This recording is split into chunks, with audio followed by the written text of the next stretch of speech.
दोस्तों, जिस फिल्म का आप सभी को बेसब्री से इंतजार था, वो अब खत्म हो गया है।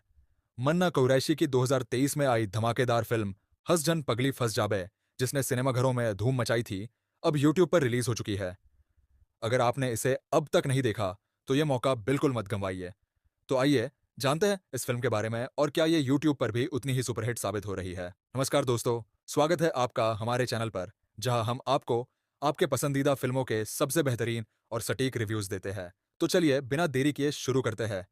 हंस झन पगली फंस जाबे की कॉमेडी और इमोशनल ड्रामा पसंद करते हैं, तो हंस झन पगली फंस जाबे आपके लिए परफेक्ट चॉइस है। इस फिल्म में आपको हंसी, रोमांस और परिवार की अहमियत के सभी रंग देखने को मिलेंगे। दोस्तों, इस मूवी की महज 14 घंटे में 1 मिलियन व्यूज का आंकड़ा पार कर लिया है।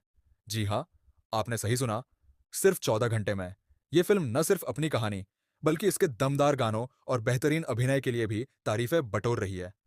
तो दोस्तों, अगर आपने अभी तक इस मूवी को नहीं देखा है, तो जल्दी से एवीएम गाना के चैनल पर जाएं और इस शानदार फिल्म का आनंद लें। और हाँ, हमें कमेंट में जरूर बताएं कि आपको यह मूवी कैसी लगी। अगर आपको यह वीडियो पसंद आया हो, तो लाइक करें, शेयर करें और हमारे चैनल को सब्सक्राइब करना ना भूलें, ताकि हम आपको इसी तरह की और भी दिलचस्प जानकारी देते रहें।